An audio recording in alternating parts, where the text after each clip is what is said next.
Welcome to Busan EFM News at 3. I'm Juliet Hom. The South Korean military plans to carry out a drill to deter trespassers on its easternmost islets of Dokdo later this month, a government source said today. The drill is scheduled to take place on November 24th on the rocky outcroppings in the East Sea and its surrounding waters, aiming to repel non-military forces that approach the islets via a sea or air route, a source said.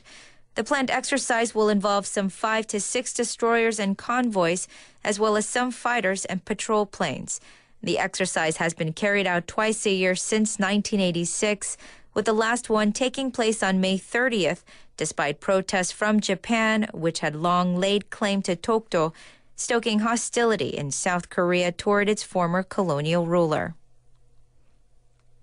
The top diplomats of South Korea, China, and Japan are likely to meet around late December, a South Korean official said today, in an apparent move to pave the way for a summit among the three Asian powers. A summit might be held if the two countries successfully conclude a foreign ministers' meeting and conditions mature, Chu Chul-gi, senior presidential foreign affairs secretary, said at a news conference in Australia. His comments came a day after South Korean President Park Geun-hye made a surprise offer to hold a summit with the leaders of China and Japan during a regional summit in Myanmar.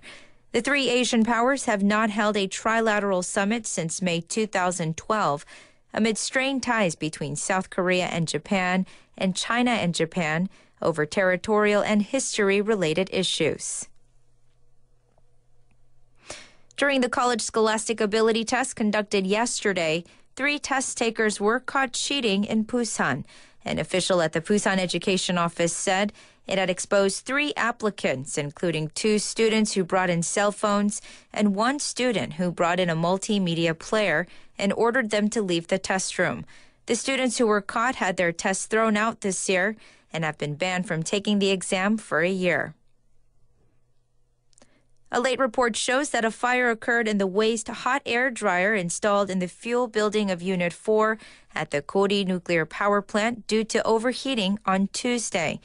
An official at the Korea Nuclear Power Division said the field staff found smoke had occurred in the hot air dryer of Unit 4 at 4:30 p.m. on the 11th and put out the fire in 14 minutes. During that time, the smoke detectors never went off and were unable to detect the fire. The construction of the Busan Solomon Law Park, where children and youth can learn about the importance of law, order, and experience, began today. 150 people, including the Busan Mayor Seo Byung-soo and the Minister of Justice, Hwang Kyo-an, participated in today's ceremony. The U.S. Secretary of State says steps have agreed at talks in Jordan to lower tensions between Israelis and Palestinians in Jerusalem. A dispute over access for prayers at the Al-Haram al-Sharif Temple Mount compound, the holiest site in Jerusalem, has led to weeks of unrest. Mr. Kerry said firm commitments were made to maintain the status quo. Now for the weather. Today's weather in Busan and Gyeongnam will be mostly clear with heavy clouds in the southwestern inland areas of Gyeongnam until the afternoon. The high in Busan will be 13 degrees higher than yesterday, with the waves rising from 0.5 to 2 meters in the seas. Fine dust concentration levels are normal today. It is currently 12 degrees here in Busan. That wraps up this hour's news. Thank you for joining us. Now you're listening to Busan EFM.